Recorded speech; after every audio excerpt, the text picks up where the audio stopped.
జగిత్యాల జిల్లాలో హనుమాన్ జయంతి సందర్భంగా కొండగట్టు శ్రీ ఆంజనేయ స్వామి వారిని దర్శించుకోవడానికి మాలాధారణ భక్తులు అధిక సంఖ్యలో తరలివస్తున్నారు. అక్కడికి విచ్చేసేటువంటి భక్తులకు అన్ని సౌకర్యాలు కల్పించామని, క్యూ లైన్లు, బారికేడ్లు, మంచినీరు వసతి, చలువ పందిళ్లు ఏర్పాటు చేశామని ఆలయ అధికారులు తెలిపారు. ఎలాంటి అవాంఛనీయ సంఘటనలు చోటు చేసుకోకుండా పోలీస్ బందోబస్తు ఏర్పాటు చేశామని అన్నారు.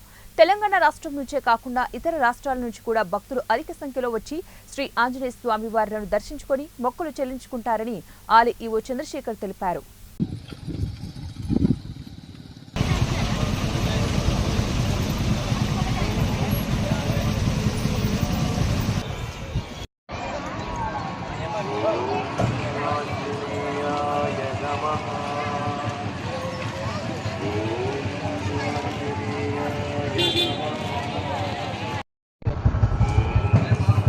సైడ్ నుంచి అటు సైడ్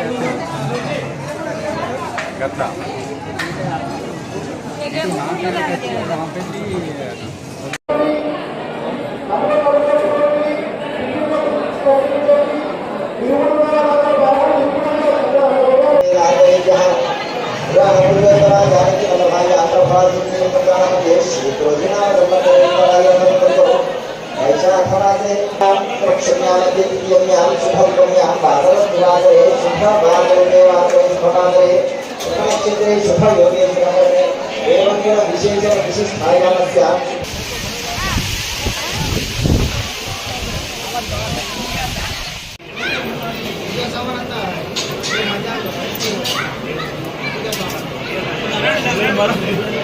శ్రీ కొండగట్టు ఆంజనేయ స్వామి దేవస్థానంలో పెద్ద హనుమాన్ జయంతి ఉత్సవాలు ఈ నెల 30వ తారీఖు నుంచి 1 జూన్ 2024 వరకు అత్యంత వైభవంగా నిర్వహించడానికి ఏర్పాట్లు చేయబడినవి.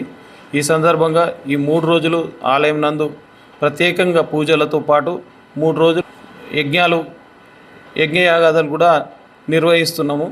ఈ సందర్భంగా విచ్చే భక్తులందరికీ కూడా ఎలాంటి అసౌకర్యం లేకుండా దేవస్థానం నుంచి చలువ పందిర్లు, తాత్కాలిక టెంట్లు, తాత్కాలికంగా మనం మంచినీటి సౌకర్యాలు, 28 ప్రదేశాల్లో తాగునీటి చలివేంద్రాలు ఏర్పాటు చేయడం జరిగింది.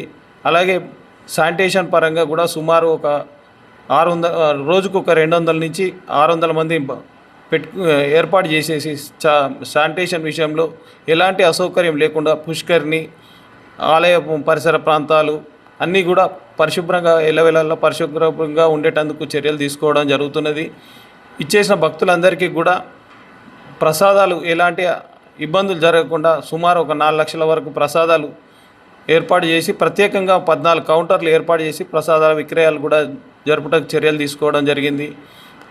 ముఖ్యంగా ఈ 3 రోజులు ఈ సాంస్కృతిక కార్యక్రమాలు మన దేవాలయ వాహన పూజల వద్ద ప్రత్యేకంగా స్టేజీ ఏర్పాటు చేసి 3 రోజులు సాంస్కృతిక కార్యక్రమాలు ఏర్పాటు చేయడం జరిగింది. ఈ ఉత్సవాలు ఈ నెల 30వ తారీఖు నాడు భద్రాచల దేవస్థానం నుంచి మన పట్టు వస్త్రాలు తీసుకొని వస్తున్నారు. ఈ వస్త్రాలు తీసుకొచ్చే సందర్భంగా సాంస్కృతిక మన బృందాలతోటి మన వాళ్ళను ఎదుర్కొని దేవాలయం వరకు వారిని ఎదుర్కొని తీసుకుపోయి పట్టు వస్త్రాలు సమర్పించబడుతున్నవి. ఈ సందర్భంగా మన కరీంనగర్ నుంచి వైశ్య సేవా సమితి వాళ్ళు ఒక 3 రోజులు ప్రత్యేకంగా విచ్చేసే భక్తులందరికీ కూడా నిరంతర అన్నదానం చేస్తున్నాం. దేవస్థానం నుంచి కూడా భక్తులతో పాటు వివిధ శాఖల నుంచి విచ్చేసే పోలీస్ సిబ్బంది కానీ అధికారులు కానీ అందరికీ కూడా నిరంతర అన్నదానం చేపట్టబడుతున్నది. దేవస్థానం నుంచి ముఖ్యంగా ఈ పుష్కరిణి యందు ప్రతిరోజు నీరు ఏర్పాటు చేయబడుతున్నది.